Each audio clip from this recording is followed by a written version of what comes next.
السلام عليكم، مرحبا بكم معايا في قناتي مطبخ فوزية. كنتمنى تكونوا بألف خير وبأحسن الأحوال.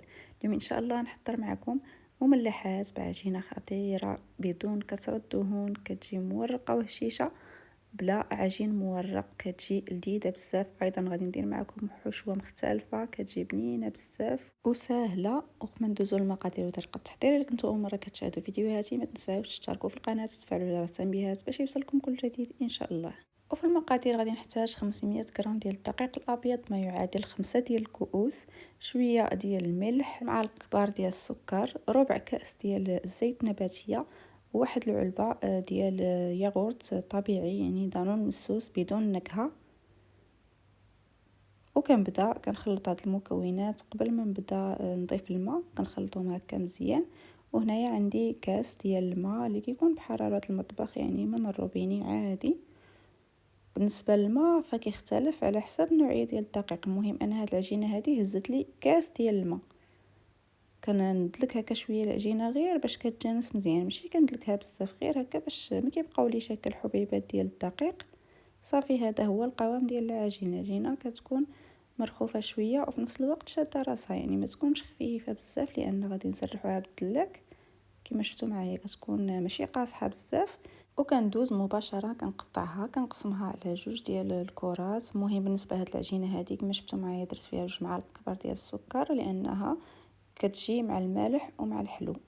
بعد ما كنقسم العجينه ديالي عندي هنايا 125 غرام ديال الزبده مارغرين. انا وريتكم هكا العلبه ديال الزبده باش الناس اللي ما عندهمش الميزان يعرفوا شحال، يعني نص ديال الباكيه ديال المارغرين. كندوب هاد الزبده غير نص دوبه، يعني غير شويه، وكنبدا نطلق العجينه هكا غير شويه نفتحها باش ندير فيها الزبده. بالنسبه لهاد العجينه هادي كتجي زوينه بزاف بحال العجين المورق، ولكن بكميه اقل من الدهون، يعني ما كنديروش فيها الزبده بزاف، كتجي مورقه وهشيشه.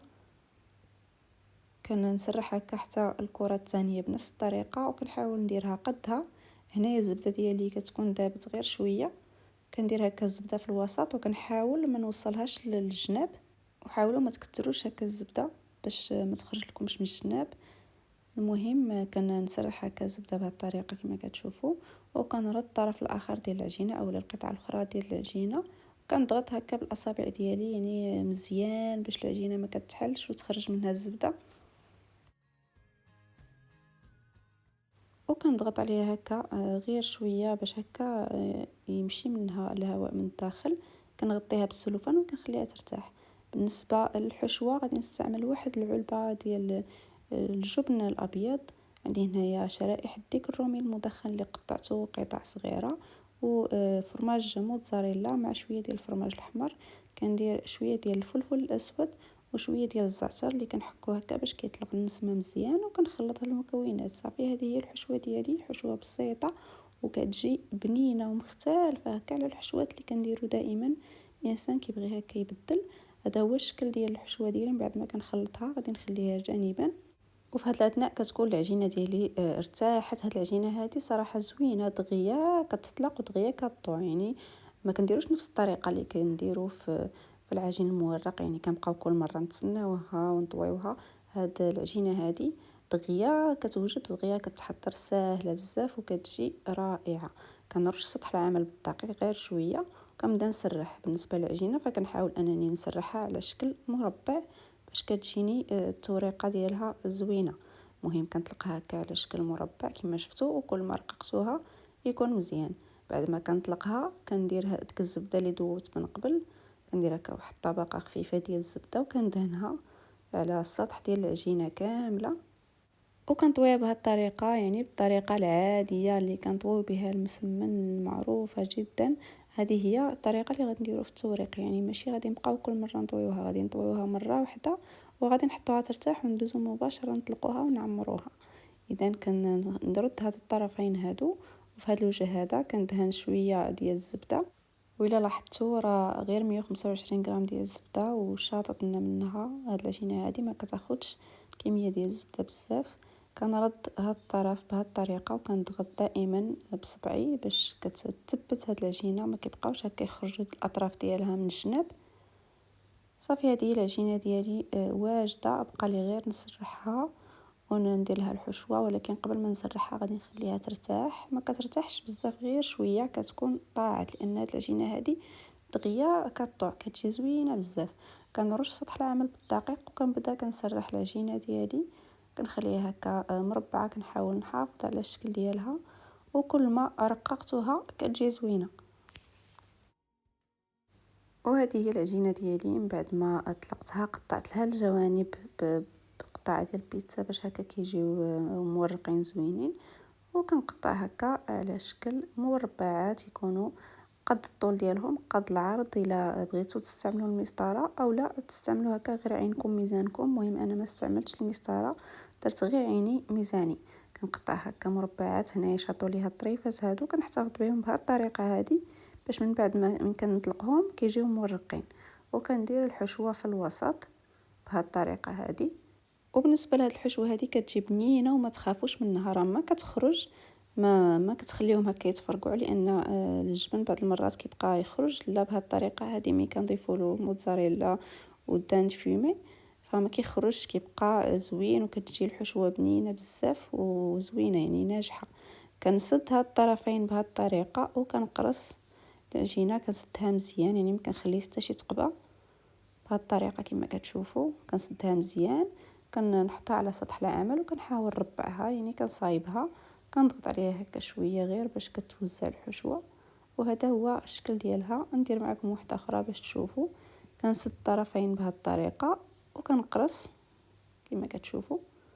بالنسبه للشكل يعني يمكن لكم ديروا اي شكل كتبغيوه، يمكن لكم ايضا ديروهم مثلثات، ولكن بهذا الشكل مربع كيجيو زوينين بزاف. هانتوما غتشوفوا معايا في الاخير. ومباشره بعد ما كنشكل الطاوه الاولى كندهن هاد الفطائر ديالي بالصفار ديال البيض.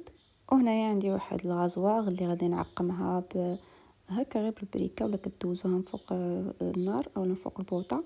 وكنحاول هكا نجرح بلا ما نفتح العجينه، يعني كندير واحد الجرحه اللي هي سطحيه بلا ما كندخل للحشوه كما كتشوفوا معايا. انا استعملت هذا الغازوار هذا لانه كيعطي هكا شريطات زوينين وما كيقطعش، يعني ما كيجرش معاه العجينه. كنديروا هكا خطوط مائله بهذه الطريقه ما بين كل واحد وواحد، يكون هكا داك السنتيم. وهنايا كنزين بالسمسم الاسود والسمسم الابيض، يعني كل خط كندير فيه واحد اللون. هذا غير يعني اختيار، انني درت هذه الطريقه هذه. يمكن لكم غير تدردروا عليهم جنجلان بطريقه عشوائيه حتى هما كيجيو زوينين. انا فقط عجبني ندير هذا الشكل هذا، ويمكن لكم ديروا بحاله او لا تفنوا كما بغيتوا.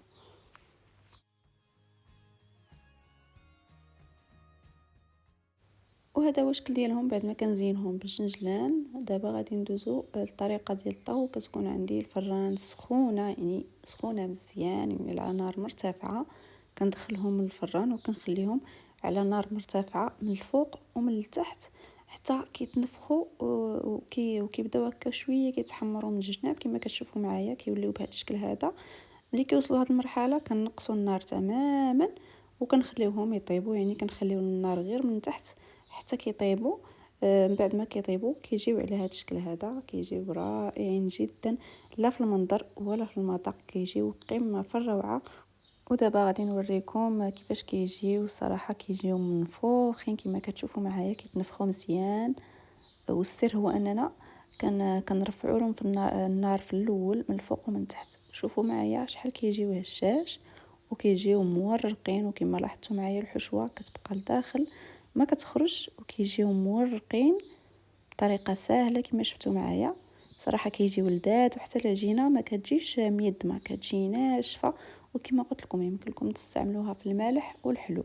بالنسبه لهاد العجينه هذه كتجي احسن من العجينه ديال المسمن، لان العجينه المسمن كتجي شويه مزيته، هذه كتجي رائعه جدا. غير ثقوا بيا الا جربتوها غادي تولي معتمده عندكم. وصلنا لنهايه الفيديو. كنتمنى تخليوا لي ارائكم في هذه الوصفه هذه الا عجبتكم. بالنسبه للناس اللي مازال ما اشتركوش في القناه ما تنساوش تشتركوا في القناه وتفعلوا جرس التنبيهات باش يوصلكم كل جديد ان شاء الله. نتلاقاو في فيديو اخر، مع السلامه.